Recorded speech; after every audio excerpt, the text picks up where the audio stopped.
Burası Türkiye'deki ender sanat müzelerinden birisi. Mushaf ve Hat Müzesi. Burada el yazma Kur'an-ı Kerimler var. Ben yaklaşık 5 yıldır mushaflarla, Kur'anlarla ilgileniyorum. Hatla da ilgilenmem çocukluğumdan beri hatla da ilgileniyorum. Kendim de biraz yazmaya da çalıştım. Ama genel olarak benim bulunduğum pozisyon koleksiyoner pozisyonu. Yani hat eserleri yapanlara, geçmişte yazılmış tarihi 300 yıllık, 500 yıllık mushafları topluyorum. Bunların eksik sayfaları varsa bunları yazdırıyorum.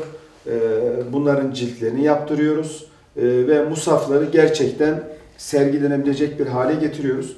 Bu mushaf elimizde yaklaşık 520 yıllık bir mushaf. 2. Beyazıt zamanında yazılmış. Bu mushaf hattı gerçekten pişkin, harikulade yazıyla yazılmış. Çok güzel bir mushaf. Bunun etrafındaki cetveller ve gülleri yoktu. Bunları yaklaşık 2 yıl sürdü. Bunları İstanbul'da tesipçi Salih Hanım var. Ona cetvellerini yaptırdım. Bu mushafımız ise Fatih Sultan Mehmet'in hocası Abdullah Dehlevi'ye ait bir mushaf. Hakikaten çok güzel yazılmış. Böyle bir yazı çağımızda yok. Bunu farklı kılan kaflarının böyle uzun bir şekilde, bütün kaflar mushafın başından sonuna kadar böyle. Bu Abdullah Dehlevi'nin mushafından Türkiye'de bir tane daha var. İstanbul'da, Emirgan'da Sabancı Müzesi'nde. Oradaki mushaf bundan biraz daha küçük. Biraz daha fazla yıpranmış o mushaf. Ve bunun da eksikleri vardı. Cildi yoktu. Eksiklerini tamamladık. Eksik sayfalarını tamamladık. Ve cildini de yaptırdık. Burada sergilenebilecek bir hale geldi. Bu mushafımız Hafız Saadettin Muhammed Zühdi'ye ait. Bu da gerçekten güzel bir mushaf. Boyutu küçük bir mushaf. Bu da yaklaşık 200-250 yıllık bir mushaf. Bu mushafımız da güzel bir mushaf. Büyük boy olmasına rağmen sayfa biraz küçük yazılmış. Bu da yaklaşık 1750 yılları civarında bir mushaf. Bu mushafların baştan beridir hiçbirisi bunların sayfa tutmuyor. Yani şu an bizim mevcut Türkiye'deki baskı olan mushaflarımız 15 satırlık ve cüz tutan, sayfa tutan. Buradan itibaren sayfa tutan mushaflarımız var. 4 tane de burada sayfa tutan mushaflarımız var. Bu da 1764'te yazılmış. Kenarları farkındaysanız parlıyor. Altın suyuyla cetvellenmiş. Bu mushafın da cildi yoktu. Cildini biz yaptırdık. Giritli Muhammed el-Mukal Hattat'ın ismi. Bu mushaf da Türkiye'de bu büyüklükte sayfa olarak, yazılı sayfa olarak böyle bir mushaf yok. Osmanlı'da yazılan yok. Bu yeni mushaflardan 1850 civarında yazılmış bir mushaf. Ama boyut itibariyle Türkiye'deki şu an müzelerde sergilenen en büyük boyutlu mushaf bu. Ve hattı da gördüğünüz gibi harikulade dolgun sülüsle yazılmış bir mushafımız. Ahmet Kamil Efendi'nin yazmış olduğu bir mushaf. Yaklaşık 150 yıllık. Türkiye'de bu kadar eski, böyle büyük boy yazılmış mushaf bulmak çok zor. Ve son zamanlardaki hattatların da kullanmış olduğu aharlı kağıt üzerine muhakkak tarzında yazılmış bir Kur'an. Normalde Kur'anlar nesih tarzında yazılıyor ama bu mushaf muhakkak tarzında yazılmış. Güzel bir mushaf. Gördüğünüz gibi.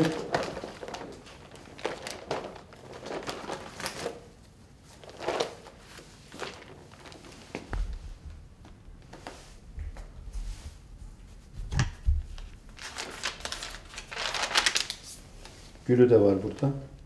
Bunların hepsi altındır. Şu ayet ayraçları, cetvelleri.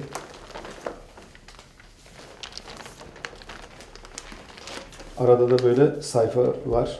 Yasin burası da. Yasin'i de güzelce Yasin birinci sayfasında böyle işlemiş. Bu Kur'an-ı Kerim de nispeten yine 1840-1850'lerde yazılmış bir musaf. Çok güzel bir şekilde tesip yapılmış, iyi korunmuş. Bu musafa biz sadece cildini sıkılaştırdık. Çok fazla emek vermedik. Diğer musafların hemen hemen hepsine emek verdik. Bu musafımız da 1875'ten. Bu musaf da gerçekten güzel korunmuş ama kağıt kalitesi olarak diğerlerinden düşük. Diğer musaflarımız hemen hemen hepsi güzel ahırlanmış musaflar. Bu musafımızı çok ahırlamamışlar. Şu an 2 tane daha musafımız var. Bu musaflar İstanbul'da tamirde. Bunları da ben size inşallah bunları da size göstereceğim. Tam sayfa altın suyuyla sayfalar düzeltilmiş böyle musaflarımız da var. Bu da İran işi seramik. Çok güzel bir ince işçilik var. Hat sanatı İranlılar biliyorsunuz talik tarzı yazıyorlar. Allah, Muhammed, Ali, Fatıma, Hasan, Hüseyin yazıyor. İşçiliği harikulade bir işçiliği var.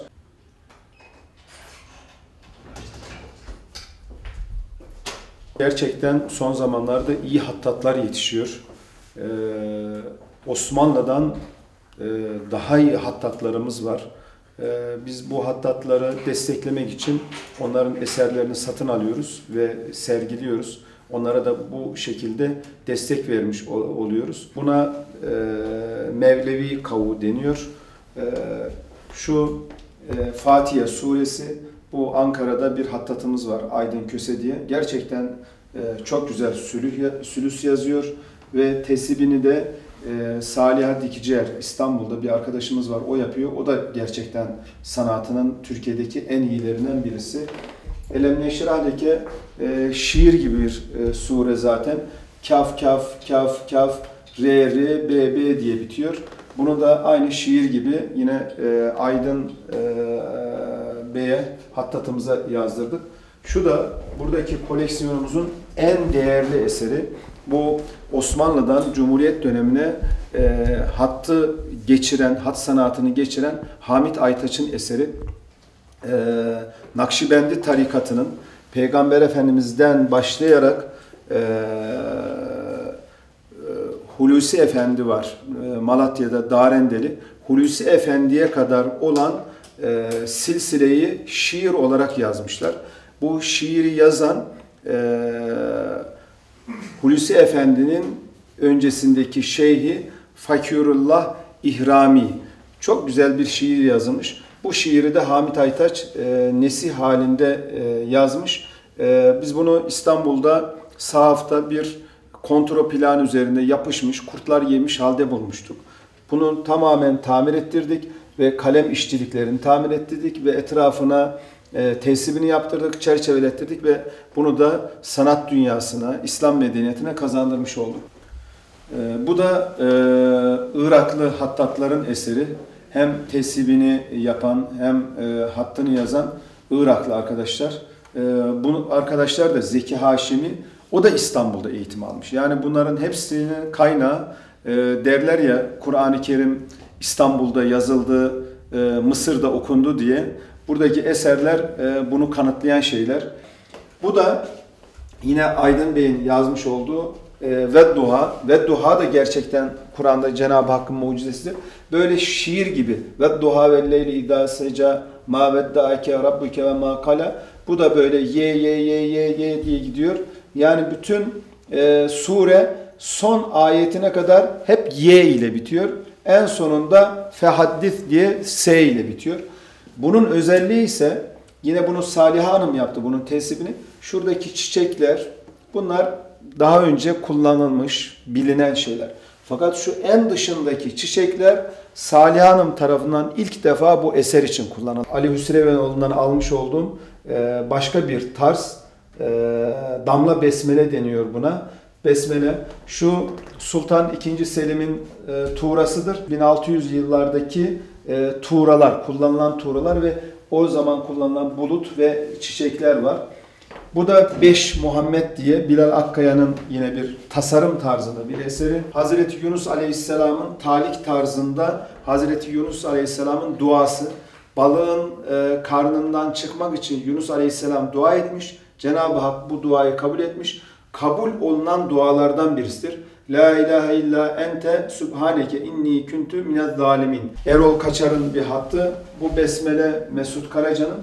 Bu ise Osmanlıca yazıyor. Diyor ki yık hayrın köprüsünü geçmesin şer. Yaklaşık 150 yıllık Osmanlı'dan kalan bir hat eseri. Hattatı Hafız Osman Hamdi. Bu da Kur'an ayetleri neyi anlatıyor? Bunları söylüyor. Yani diyor ki Kur'an'da 6666 ayet var. Bunun şu kadarı muamelete dairdir, bu kadarı kıssalara dair diye böyle Osmanlıca anlatıyor. Bunu da Lübnan'dan aldık. Fatiha suresidir.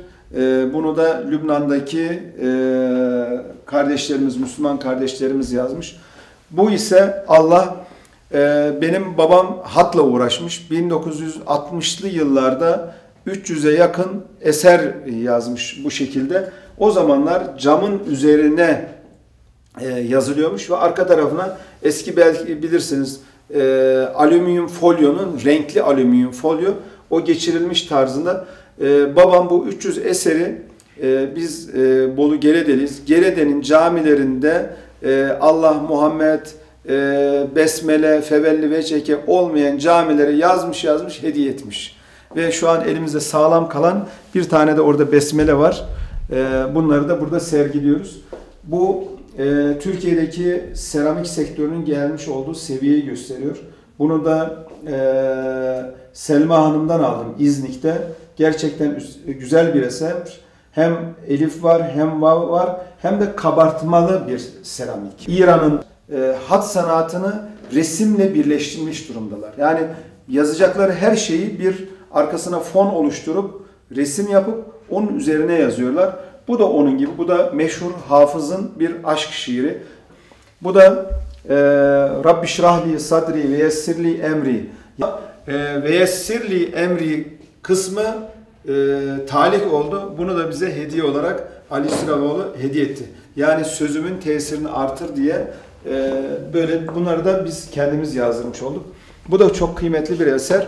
Bu da Sultan Abdülhamit Han'ın beratıdır. Sultan Abdülhamit Han 1897'de Yunan Savaşı'nı kazanıyor. Yunan'ı geri püskürtüyor.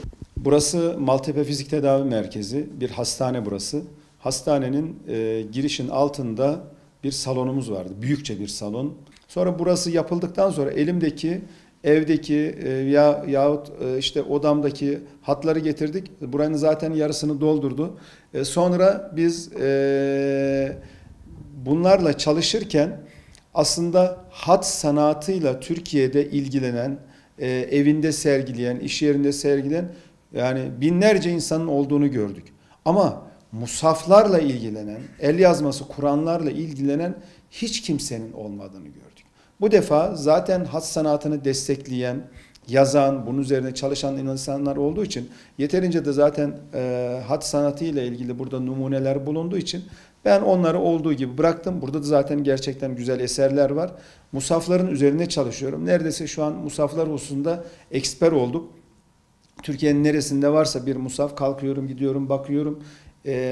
Hazır her şeyi tam musafları almıyorum.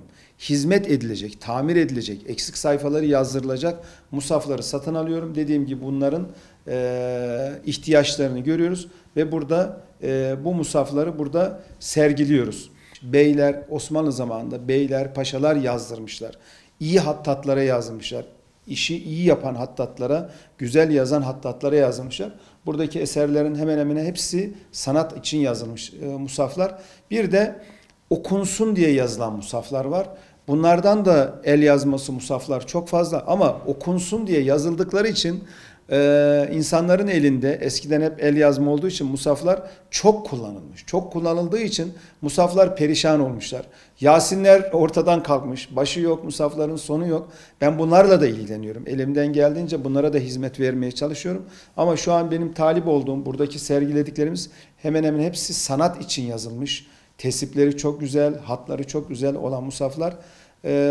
Bu galeriyi, Kur'an ve Hat galerisini, burası Ankara'nın merkezinde Gazi Mustafa Kemal Bulvarı 84 numara bulvarda, caddenin üzerinde Maltepe Fizik Tedavi Merkezi'nin galeri salonu. Burası mesai saatlerinde devamlı açık.